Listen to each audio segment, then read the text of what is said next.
সেই ছাদে গেছি, সিগারেট ধরাবো, আমার না একটা সময় হুট করে গায়ে কাঁটা দিয়ে উঠেছে। আমি দেখছি ওই যে ছাদের রেলিং এ এরকম ভাবে ভর দিয়ে ঝুঁকে নিচের দিকে কেউ দেখছে।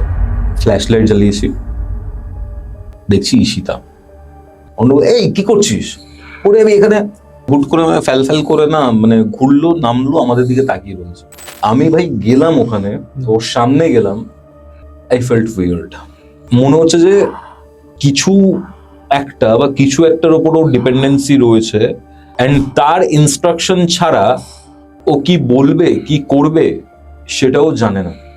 আমার মনে হলো এই জায়গাতে কিছু একটা গল্প রয়েছে, কারণ গাড়ি থেকে যখন আমি ফার্স্ট নেমেছিলাম অদ্ভুত একটা মানে নীরবতা ছিল ওই পুরো পরিবেশটার মধ্যে।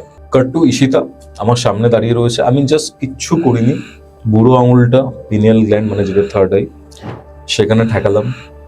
গুরু কিছু মন্ত্র দিয়েছিলেন যেগুলো অনেক ক্ষেত্রেই অ্যাপ্লাই করেছি, কোনো রিয়াকশন নেই। জাস্ট এরকমটা হইলো, কোনো অ্যাটাক করবে কিছু করবে কিচ্ছু ছিল না, ও জাস্ট না এরকম ভাবে গড়িয়ে পড়ে গেল।